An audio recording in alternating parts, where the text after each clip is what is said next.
सभी मित्रों को जय श्री श्याम। मैं नितिन त्रिपाठी अपने YouTube चैनल पर आपका स्वागत करता हूं और उम्मीद करता हूं कि आप लोग जो है अपनी तैयारी को बेहतरीन रूप से कर रहे होंगे। सरकार द्वारा आदेश दिया गया था कि यूपी पुलिस वैकेंसी जो है जून के प्रथम सप्ताह में विज्ञापन दे दिया जाएगा। तो जो कुछ देर है वो सरकार की देर है, विज्ञापन आने में कुछ ही जो है समय लगेगा, विज्ञापन आ जाएगा और भर्ती प्रक्रिया प्रारंभ कर दी जाएगी। इससे पहले जो है हम तैयारी के उद्देश्य से पर्पज से जो हमने रीजनिंग की क्लास दी थी, उसके बाद जो है हम इंडियन जियोग्राफी की क्लास को तैयार कर रहे हैं। तो इंडियन जियोग्राफी में जो है हमें कुछ चैप्टर्स जो इम्पोर्टेंट चैप्टर है परीक्षा की दृष्टि से सिलेबस में दिए गए, उन्हीं चैप्टर से हम कुछ क्वेश्चन कुछ चैप्टर्स लिखे हैं। इन चैप्टर्स को विशेष तौर पे हमें पढ़ना होगा और अपनी तैयारी को बेहतर तरीके से करना होगा। यही नहीं, इसमें जो है यूपी पुलिस का है, एसएससी का है और सुपर टेट एग्जाम है। उसके बाद जो है लेखपाल की परीक्षा की जो डेट जो थी अनाउंस थी वो जो है किसी कारण बस आगे बढ़ाई गई है, तो उसके लिए भी लेखपाल भर्ती परीक्षा के लिए भी इम्पोर्टेंट है। तो इसे विशेष तौर पे ध्यान से पढ़ना है। तो सबसे पहला चैप्टर हम भारत के भूगोल में जो है सबसे पहला चैप्टर हम पढ़ेंगे भारत की भौगोलिक अवस्थिति। उसके बाद भारत का भौतिक स्वरूप, फिर भारत की जलवायु को पढ़ेंगे, मृदा को पढ़ेंगे, प्राकृतिक वनस्पति पढ़ेंगे, जैव विविधता पढ़ेंगे, अपवाह तंत्र पढ़ेंगे, जल संसाधन पढ़ेंगे, बहुउद्देशीय परियोजनाएं। उसके बाद कृषि, इसमें नदी झील जो कुछ है, जल संसाधन, अपवाह तंत्र में नदी, इसमें जो भी बांध बनाए गए हैं। और कृषि में जो है भारत की मुख्य रूप से फसलें कौन कौन सी होती हैं, पशु संसाधन को पढ़ना है, खनिज संसाधन पढ़ना है, ऊर्जा संसाधन पढ़ना है, भारतीय परिवहन एवं संचार व्यवस्था को पढ़ना है, जनसंख्या, भारत की जनसंख्या के बारे में पढ़ना है, भारत की जनजातियां पढ़नी है। उसके बाद प्राकृतिक आपदा एवं प्रबंधन। तो इस तरह से हमने 17 चैप्टर जो है आपके क्लास के लिए बनाए हैं। तो इन 17 चैप्टर से उम्मीद करता हूँ क्वेश्चन आएंगे। और विशेष तौर पे आपको अपना एक नोट्स बनाना है। नोट्स बनाते समय जो है बिल्कुल लापरवाही नहीं करनी, नोट्स को साथ लेके चलना है। क्लास जो है क्रम वाइज दे दिए जाएंगे इनके क्लास जो है क्रम वाइज अपलोड कर दिए जाएंगे, चैप्टर वाइज, जो आप अपने नोट्स को बना सकते हैं। अब इसमें सबसे पहला चैप्टर हमारा यही रहेगा, भारत की भौगोलिक अवस्थिति। यहाँ से हम शुरुआत करेंगे, यहाँ शुरुआत करेंगे, एक एक चैप्टर को जो है क्लियर करेंगे। तो भारत का एक भौगोलिक अवस्थिति के बारे में आज हम पढ़ेंगे, इंट्रोडक्शन देंगे भारत का कि भारत के पड़ोसी देश कौन से हैं, भारत की सीमा जो है किन राज्यों से मिलती है, और जो है कुछ भारत की साक्षरता कितनी है, भारत की जलीय सीमा स्थलीय सीमा किससे मिलती है, भारत का उत्तरी अक्षांश क्या है, दक्षिणी अक्षांश क्या है, दक्षिणतम बिंदु कौन सा है, भूमध्य रेखा जो है कहाँ पे है, और अक्षांश रेखा किस गोलार्ध में स्थित है। इस तरह से कर्क रेखा कितने राज्यों से गुजरती है, मानक रेखा क्या है, मानक रेखा 36 मानक रेखा जो है किस राज्य से गुजरती है। इस बारे में हम भारत के भौगोलिक परिचय में शुरुआत करते हैं आज के चैप्टर से। देखिए आज के चैप्टर में कुछ नया मिलेगा। आइए हम देखते हैं भारत का परिचय। भारत के परिचय में हम कुछ भारत के जो है अन्य चीजों से हम जो है अवगत कराएंगे। तो देखिए यहाँ पे देश का नाम क्या है, भारत। अन्य नाम क्या दिए गए हैं, आर्यावर्त, जम्बूद्वीप, भारतवर्ष, हिंदुस्तान और इंडिया, ये इसके अन्य नाम है। राजधानी क्या है, नई दिल्ली। भौगोलिक अवस्थिति क्या है इसकी, ये ग्लोब में जो है किस तरह से अवस्थित है, तो ये ग्लोब में उत्तर पूर्वी गोलार्ध में अवस्थित है। अक्षांशीय विस्तार क्या है इसका, 8 डिग्री 4 मिनट उत्तरी अक्षांश से 37 डिग्री 6 मिनट उत्तरी अक्षांश में इसका अक्षांशीय विस्तार है। उसके बाद देशांतरीय विस्तार क्या दिया गया, देशांतरीय विस्तार है 68 डिग्री 7 मिनट पूर्वी देशांतर से 97 डिग्री 2.5 पूर्वी देशांतर, ये इसका क्या हो गया, देशांतरीय विस्तार। अगर पूछा जाए ज्यामितीय आकार कैसा है इसका, तो ज्यामितीय आकार है इसका चतुष्कोणीय। उत्तर से दक्षिण विस्तार कितना है इसका, 3214 किलोमीटर। उत्तर से दक्षिण इसका विस्तार कितना हो गया, 3214 किलोमीटर। पूरब से पश्चिम लंबाई कितनी है इसकी, 2935 किलोमीटर। उसके बाद स्थलीय सीमा कितनी है, तो स्थलीय सीमा है 15,106.7 किलोमीटर। दोबारा फिर रिपीट कर रहा हूँ, स्थलीय सीमा को 15,106.7 किलोमीटर। उसके बाद जलीय सीमा कितनी है, जलीय सीमा है 7,516.6 किलोमीटर। एक बार पुनः देखिए, देश का नाम भारत है, अन्य नाम आर्यावर्त, जम्बूद्वीप, भारतवर्ष, हिंदुस्तान और इंडिया। उसके बाद राजधानी नई दिल्ली। भौगोलिक अवस्थिति क्या है, उत्तर पूर्वी गोलार्ध में स्थित है। अक्षांशीय विस्तार 8 डिग्री 4 मिनट उत्तरी अक्षांश से, 37 डिग्री 6 मिनट उत्तरी अक्षांश।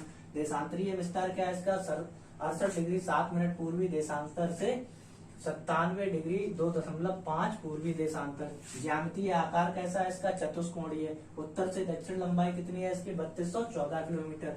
पूर्व से पश्चिम लंबाई कितनी है, 2933 किलोमीटर। स्थलीय सीमा कितनी है, 15,106.7 किलोमीटर।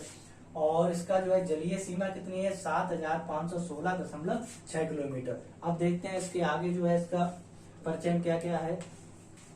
अब दोस्तों देखते हैं कि अगला जो है भारत के परिचय के बारे में अगले क्या क्या चीजें इंपॉर्टेंट रहती हैं परीक्षा की दृष्टि से। तो भारत की जलवायु कैसी है, भारत की जलवायु है मानसूनी। क्षेत्रफल भारत का कितना है, भारत का क्षेत्रफल है 32,87,263 किलोमीटर। अगर बात की जाए कि विश्व के क्षेत्रफल का कितना प्रतिशत है, तो विश्व के क्षेत्रफल का केवल 2.4% है। क्षेत्रफल की दृष्टि से विश्व में स्थान कौन सा है, भारत देश का 7वां स्थान, याद रखना है। क्षेत्रफल की दृष्टि से विश्व में स्थान कौन सा है, 7वां। अब इससे पहले कोई 6 देश और होंगे, तो वो 6 देश कौन से हैं, देखिए यहाँ पे बता रहा हूं। इसकी ट्रिक है, रुक, चीन, अब, आ, भारत। क्या ट्रिक है इसकी, रुक, चीन, अब, आ, भारत। इसको एक्सप्लेन किए दे रहा हूं। तो सबसे पहला है रूस से क्या हो जाएगा, रूस। फिर का से क्या हो जाएगा, कनाडा। और चीन तो पूरा नाम दिया गया है, चीन का क्या हो जाएगा, चीन। फिर आ से क्या हो जाएगा, अमेरिका। आ से हो जाएगा अमेरिका। उसके बाद वहां से ब्राजील, कौन सा हो गया, ब्राजील। फिर आ से क्या हो जाएगा, ऑस्ट्रेलिया। आ से हो जाएगा ऑस्ट्रेलिया। देखिए इससे पहले 6 हो गए भारत से पहले।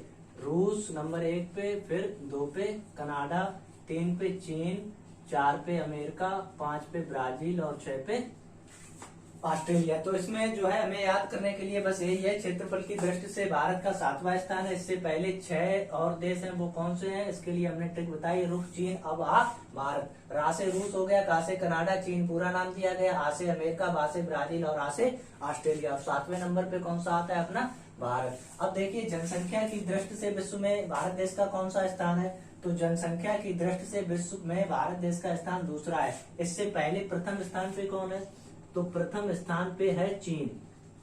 कौन है, चीन। चीन देश की जनसंख्या जो है भारत की जनसंख्या से अधिक है।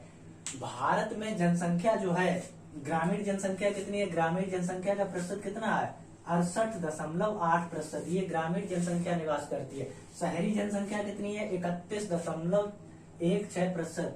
भारत में शहरी जनसंख्या कितनी है, 31.16%। उसके बाद पूछा गया है कि भारत में दशकीय वृद्धि, जनसंख्या में जो है दशकीय वृद्धि कब हुई, कितनी हुई और कब हुई, तो दशकीय वृद्धि जो है 17.64% की हुई थी। कब हुई थी, 2001 और 2011 के मध्य। 2001 और 2011 के मध्य जनसंख्या में वृद्धि कितनी हुई थी, 17.64%। अब सबसे इम्पोर्टेंट क्वेश्चन जो बनते हैं वो ये बनते हैं लिंगानुपात, उसके बाद शिशु लिंगानुपात, जनसंख्या और साक्षरता से। तो भारत का जो लिंगानुपात है जनसंख्या की 2011 की जनगणना के अनुसार, तो वो कितना था, 943 प्रति 1000 पुरुषों पर। लिंगानुपात कितना था, 943 प्रति 1000 पुरुषों पर। उसके बाद शिशु लिंगानुपात कितना था, शिशु लिंगानुपात था 918 प्रति 1000 पुरुषों पर। उसके बाद जनसंख्या घनत्व कितना है भारत का, तो भारत का जनसंख्या घनत्व है 382 व्यक्ति प्रति वर्ग किलोमीटर। 1 वर्ग किलोमीटर में कितने व्यक्ति रह रहे हैं, 382 व्यक्ति। लिंगानुपात 943 प्रति 1000 पुरुषों पर, शिशु लिंगानुपात 918 प्रति 1000 पुरुषों पर, जनसंख्या घनत्व 382 व्यक्ति प्रति वर्ग किलोमीटर में निवास कर रहे हैं। अब देखते हैं इसी भारत के परिचय में आगे जो इम्पोर्टेंट मटेरियल है, इम्पोर्टेंट परीक्षा की दृष्टि से जो इम्पोर्टेंट क्वेश्चन है वो देखते हैं। आइए देखते हैं कि अगले क्या है। देखिए अगले जो है हमारे दिए गए साक्षरता, अनुसूचित जाति और अनुसूचित जनजाति राज्यों की संख्या, केंद्र शासित प्रदेश, तेल शोधनशालाएं, राष्ट्रीय राजमार्गों की संख्या और बड़े बंदरगाहों की संख्या। तो इसमें जो है सबसे पहले हमें देखना है कुल साक्षरता। भारतवर्ष की साक्षरता कितनी है, तो भारतवर्ष की साक्षरता है 74.04%। इसमें महिलाएं भी शामिल हैं और पुरुष भी शामिल है। अगर इसमें पुरुष की निकाली जाए, पुरुष की साक्षरता देखी जाए तो पुरुष की साक्षरता कितनी है? पुरुष की साक्षरता है 82.14%। कितनी है? 82.14%। और महिलाओं की है, पुरुष की अपेक्षा महिलाओं की कम रहती है, तो महिलाओं की है 65.46%। कितनी है? 65.46%। ये महिलाओं की थी। दोनों की हमें याद रखनी है। कुल साक्षरता है 74.04%, पुरुषों की है 82.14% और महिलाओं की है 65.46%। उसके बाद जो है भारत में अनुसूचित जनजाति कितने प्रतिशत निवास करती है? तो वो निवास करती है 16.6%। अनुसूचित जनजाति जनसंख्या भारत में जो कितने निवास करती है? 8.6%। यहाँ पे अनुसूचित जाति है, यहाँ पे अनुसूचित जनजाति है। 8.6%। राज्यों की संख्या 28 है, केंद्र शासित 8 है, तेल शोधनशालाएं 23 हैं, राष्ट्रीय राजमार्गों की संख्या 599 है, बड़े बंदरगाहों की संख्या 13 है। ये सभी हम परिवहन व्यवस्था में पढ़ेंगे, इनको खनिज संसाधन में पढ़ेंगे और ये सभी चीजें इनको जो है जनसंख्या में पढ़ेंगे और इसको जो है पढ़ चुके हैं हम। और बाद बाकी जब राज्यों के बारे में पढ़ाएंगे तब इसके बारे में आपको बता देंगे सर्वाधिक साक्षरता वाला जो कौन सा राज्य है और कम है। अब देखते हैं कि आगे के मोस्ट इम्पोर्टेंट क्वेश्चन कौन से हैं। अब देखते हैं, कुछ और इम्पोर्टेंट थे हमारे पास पॉइंट, वो भी हम बता दे रहे हैं। भारत का राष्ट्रीय पशु कौन सा है? बाघ।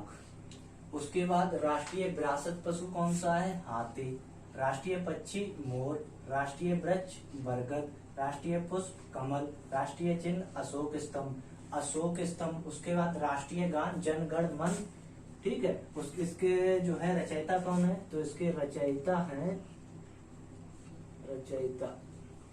रविंद्रनाथ टैगोर। रविंद्रनाथ टैगोर ने ही भारत का राष्ट्रीय गान लिखा है। एक देश और का इन्होंने राष्ट्रीय गान लिखा है, वो बांग्लादेश का। उसके बाद देखिए राष्ट्रीय गीत कौन सा है? वंदे मातरम। इसके रचयिता कौन है? तो इसके रचयिता है बंकिम चंद्र चटर्जी।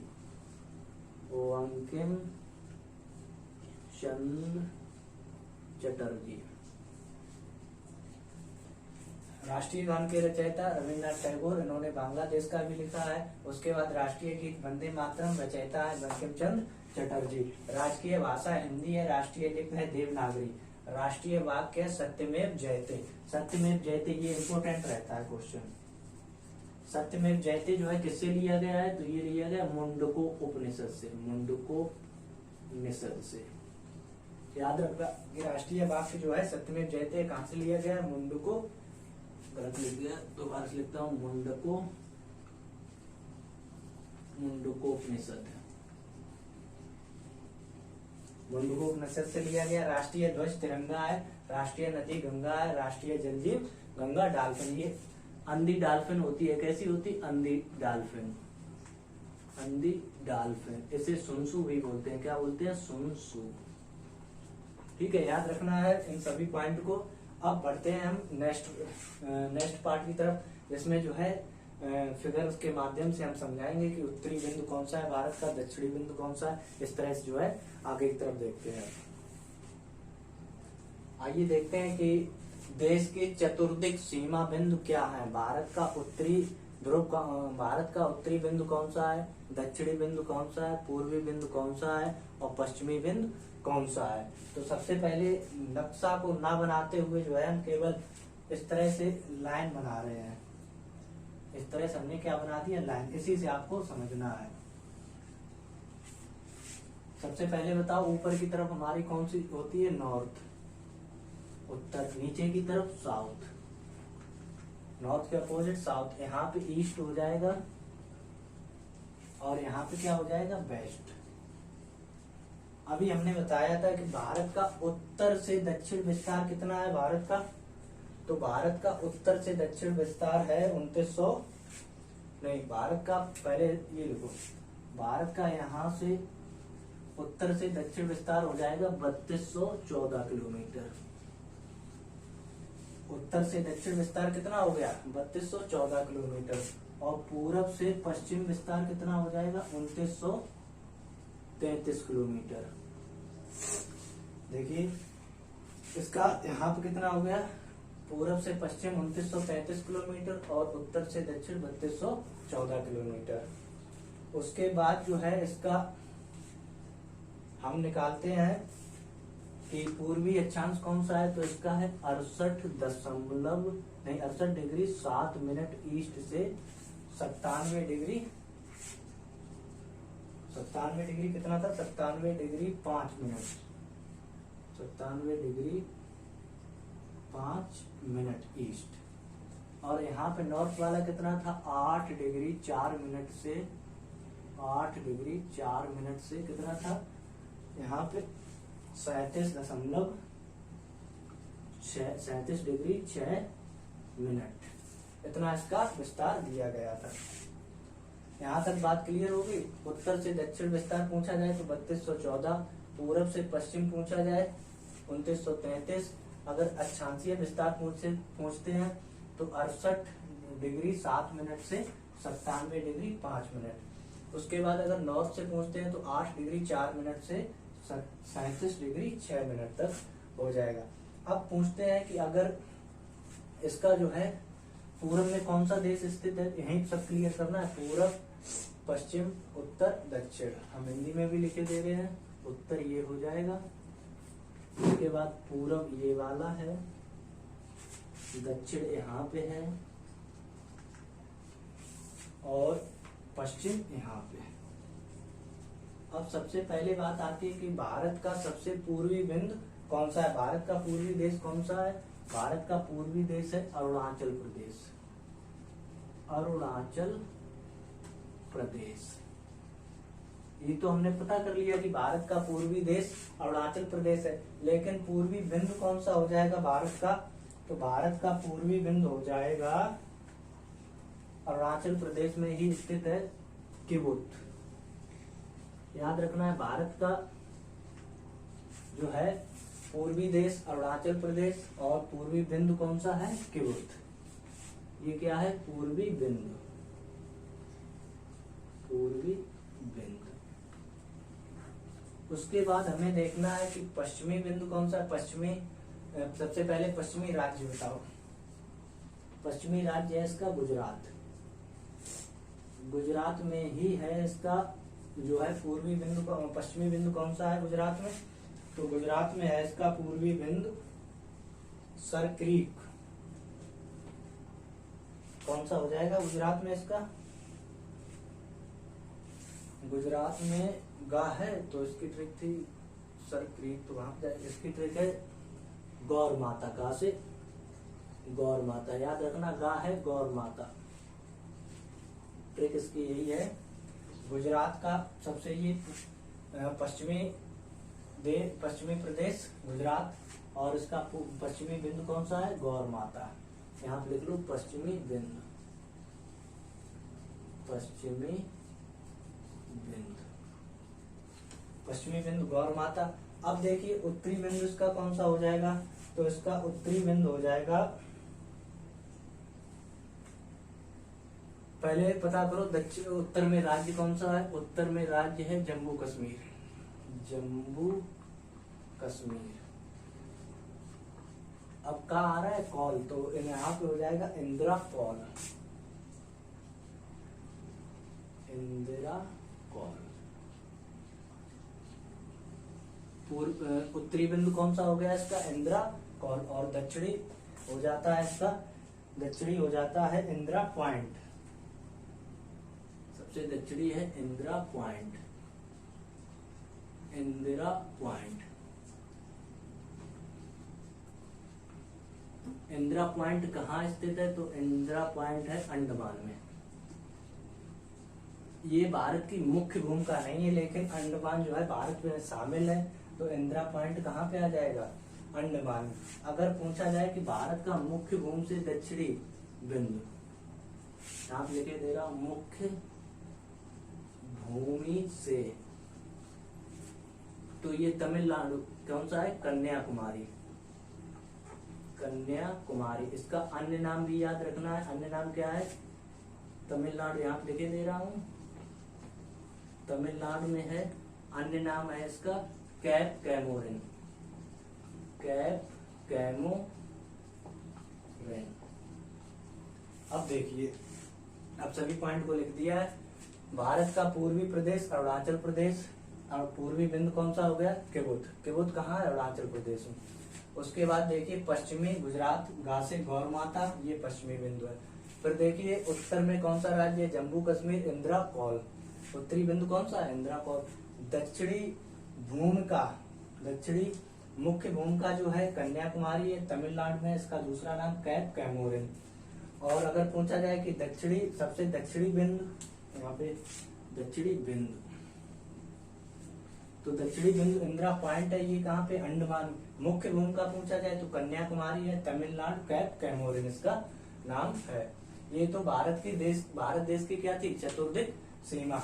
अब हम पढ़ेंगे भारत के पड़ोसी देश और उनके पड़ोसी देश के बारे में, और उन राज्यों के बारे में जो पड़ोसी देश की सीमाओं से लगते हैं। अब देखते हैं हम कि भारत का परिचय। भारत का परिचय, अभी तो हमने जो है थोड़ा सा डिटेल नहीं पढ़ा था, केवल मेन पॉइंट बताए थे। अब डिटेल में हम इसे पढ़ाएंगे। भारत का परिचय, तो भारत का परिचय जो है कहाँ से स्टार्ट करेंगे हम? देखिए भारत का परिचय, एक तो महाद्वीप के आधार पे, महाद्वीप के आधार पे, और दूसरा करते हैं महाद्वीप के आधार पे करेंगे इसका अध्ययन, और दूसरा करेंगे ग्लोब के आधार पे, ग्लोब के आधार पर। अब देखिए महाद्वीप के आधार पे जो है, तो भारत देश कौन से महाद्वीप में स्थित है? एशिया महाद्वीप, एशिया के दक्षिण भाग में। कहाँ पे स्थित है? एशिया के दक्षिण भाग में। और ग्लोब के आधार पे दो स्थितियां बनती हैं इसकी। कौन कौन सी बनती हैं ग्लोब के आधार पे? देखिए अक्षांश रेखाओं के आधार पे, अक्षांश रेखा के आधार पर, अक्षांश रेखा के आधार पर ये कौन से गोलार्ध में स्थित है? अक्षांश रेखा के आधार पे ये उत्तरी गोलार्ध में स्थित है। कहाँ पे स्थित है? उत्तरी गोलार्ध में। और बात की जाए अगर देशांतर रेखाओं के आधार पे, देशांतर रेखाओं के आधार पर, तो ये कहाँ पे स्थित हो जाएगा? पूर्वी गोलार्ध में, पूर्वी गोलार्ध। अब देखिए एशिया के दक्षिण भाग में स्थित है महाद्वीप के आधार पे, और ग्लोब के आधार पे, अक्षांश रेखाओं के आधार पे उत्तरी गोलार्ध में स्थित है, और देशांतर रेखाओं के आधार पे पूर्वी गोलार्ध में। तो यहाँ पे दक्षिण एशिया के दक्षिण भाग में कुछ और भी देश हैं जहां से इनका एक सम्मेलन होता है। कौन सा? इसे कहते हैं दक्षेश। क्या कहते हैं? दक्षेश। इंग्लिश में कहते हैं सार्क। अब हम इसी के बारे में सबसे पहले पढ़ेंगे। सार्क यानी कि दक्षेश का पूरा नाम क्या है? दक्षिण एशियाई क्षेत्रीय सहयोग, दक्षिण एशियाई क्षेत्रीय सहयोग संगठन। यहाँ आप देखिए सार्क को कैसे लिखेंगे? SAA। देखिए south Asian Association for regional corporation, for Regional cooperation. दोनों का ही नाम याद रखना है। दक्षिण एशियाई क्षेत्रीय सहयोग संगठन, और सार्क का पूरा नाम south Asian Association for regional corporation, ये इसी की हिंदी है। तो दक्षेश अब हम इसको दक्षेस के बारे में पूरी जानकारी पढ़ेंगे। इनकी जानकारी जो है मैं जो है पिछले वाले पार्ट में दे चुका हूँ। जो सबसे पहले उत्तरीय अक्षांश रेखा देशांतर रेखा पढ़ाई थी, उसी में इसकी स्थिति को बताया था। आज हम जो है इसका अध्ययन करेंगे, किसका, दक्षेस का। देखिए दक्षेस में क्या है।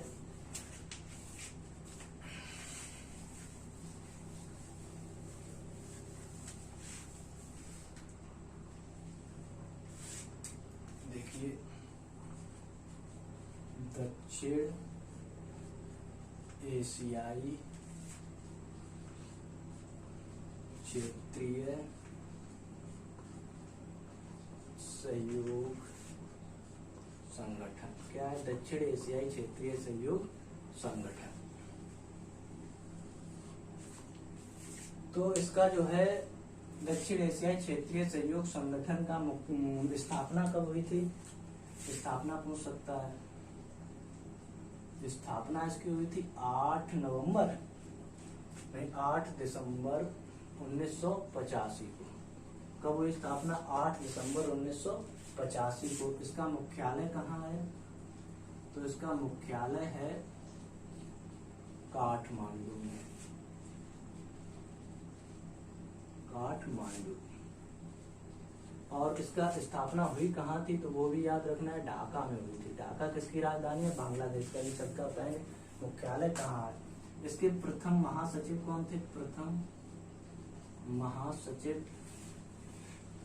इसके प्रथम महासचिव थे रुबेल हसन, अब्दुल हसन। क्या नाम था? अब्दुल हसन। और वर्तमान में कौन है?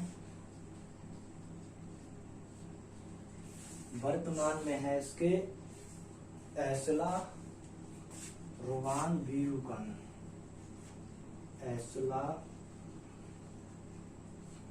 रुवान वीरुकान। बड़ा अटपटा नाम है, याद भी नहीं होगा। एसला रुवान वीरुकान। अब तक कितने सम्मेलन हो चुके हैं इसके? तो अब तक इसके सम्मेलन हो चुके हैं 11। पहला हुआ था 1985 में और लास्ट वाला हुआ 2002 में। ये इसके इम्पोर्टेंट पॉइंट थे, वो हमने बता दिए। दक्षिण एशिया क्षेत्रीय सहयोग संगठन स्थापना हुई थी 8 दिसंबर 1985 को ढाका में। मुख्यालय काठमांडू में। और प्रथम महासचिव थे इसके अब्दुल हसन। वर्तमान में है एसला रुवान वीरुकान। और सम्मेलन कितने हो चुके हैं? सम्मेलन हो चुके हैं 11। प्रथम हुआ था 1985 में और 11वां हुआ था 2002 में। अब हम देखते हैं कि दक्षिण एशियाई क्षेत्रीय सहयोग संगठन में कितने देश भाग लेते हैं। अब हम देखेंगे कि सार्क में जो है सम्मिलित देश कितने हैं। तो इसको देश को याद रखने के लिए हमें एक ट्रिक याद रखनी पड़ेगी। जैसे हमने मान लिया कि हमारे कहीं दर्द हो रहा है, मान लिया कि हमारे सर में दर्द हो रहा है, तो दर्द को इंग्लिश में क्या कहते हैं? पेन कहते हैं। और दर्द की दवा लेने या बुखार आ जाता है तो हम कहाँ जाते हैं? डॉक्टर के पास। तो डॉक्टर के पास कौन सी डिग्री होती है? MBBS। हमें दर्द हुआ, हम डॉक्टर के पास गए, डॉक्टर की डिग्री क्या थी? MBBS। और डॉक्टर को इंग्लिश में क्या कहते हैं? अरे डॉक्टर के पास डिग्री क्या थी? MBBS। और दर्द हमें कहाँ हो रहा था? पेट में मान लिया या पैर में मान लिया या सर में मान लिया, तो पेन दर्द को इंग्लिश में क्या कहते हैं? पेन। तो हमें पेन हुआ, हम डॉक्टर के पास गए और डॉक्टर के पास डिग्री कौन सी थी? MBBS की। तो इसी से याद रखना है, इसी से हमने ट्रिक बनाई है, MBBS पेन। क्या बनाइए? MBBS pain, PAIN। इसी में हमें याद रखना MBBS पेन, PAIN। तो इसमें जो है अब देखिए कौन कौन से देश सम्मिलित हैं इसमें, काउंट कर लीजिए। 1 2 3 4 5 6 7 8। वर्तमान में जो है शायद 7 देश शामिल है, अफगानिस्तान को हटा दिया गया है। तो देखिए M से पहला देश कौन सा हो जाएगा? मालदीव। B से हो जाएगा भूटान। ट्रिक याद रखनी है, दर्द हुआ, पेन हुआ तो हम MBBS डॉक्टर के पास गए। बा से क्या हो जाएगा? बांग्लादेश। बांग्लादेश। उसके बाद S से श्रीलंका। फिर क्या हो जाएगा? पा से पाकिस्तान। पाकिस्तान। फिर आ से अफगानिस्तान, अफगानिस्तान। फिर आई से इंडिया यानी कि भारत अपना, और ना से नेपाल। ये देश जो हैं किसमें शामिल होते हैं, सार्क में शामिल होते हैं। हमने सार्क का नाम बताया था, south Asian Association for Regional cooperation. Hindi में क्या कहते हैं, दक्षिण एशियाई क्षेत्रीय सहयोग संगठन। तो दक्षिण एशियाई क्षेत्रीय सहयोग संगठन में भाग लेने वाले कौन से देश हैं, मालदीव, भूटान, बांग्लादेश, श्रीलंका, पाकिस्तान, अफगानिस्तान, भारत, नेपाल। ऐसे ही हम जो है भारत के पड़ोसी देशों के बारे में बताएंगे, तब उसमें भी हम ट्रिक का यूज करेंगे। और पार्ट को शुरू करने से पहले मैंने नहीं बोल पाया था, लेकिन लास्ट में बोल रहा हूँ कि चैनल को लाइक और सब्सक्राइब जरूर करें। अब देखिए कि इन देशों की जो राजधानी भी पूछ सकता है हमसे, अभी तो ये पड़ोसी देश हुए हैं, ठीक है, MBBS के। अब यहाँ पे अगर हमसे राजधानी पूछता है तो मालदीव की राजधानी क्या है, माले। इसकी राजधानी क्या होगी, माले। भूटान की राजधानी क्या है, थिम्पू। क्या राजधानी है, थिम्पू। बांग्लादेश की राजधानी क्या है, ढाका।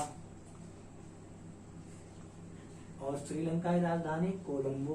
प्रस्तावित हुई है जयवर्धनेपुरम, लेकिन अभी नहीं हो पाई, कोलंबो। प्रस्तावित कौन सी है, जयवर्धनेपुरम। पाकिस्तान की राजधानी इस्लामाबाद, इस्लामाबाद, इसे लाहौर के नाम से भी जानते हैं। अफगानिस्तान की राजधानी काबुल, अफगानिस्तान की राजधानी क्या है, काबुल।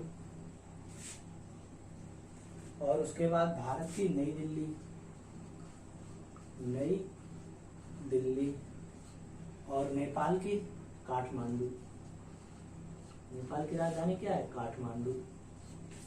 अब अगर इनका पूछा जाए, यहाँ से भी क्वेश्चन बन जाता है कि सार्क में सम्मिलित देश, इनकी राजधानी। अब इनकी मुद्राओं के बारे में भी पूछा जा सकता है, किसके बारे में, मुद्राओं के बारे में, कि इनमें कौन से जो है मुद्राएं प्रचलित हैं। तो देखिए माले में कौन सी मुद्रा प्रचलित है, माले में रूपिया, याद रखना, रूपिया। और थिम्पू में प्रसिद्ध है, इसका नाम अटपटा है, भूटानी नेगुल, ऐसे लिख दे रहा, भूटानी नेगुलत्रम।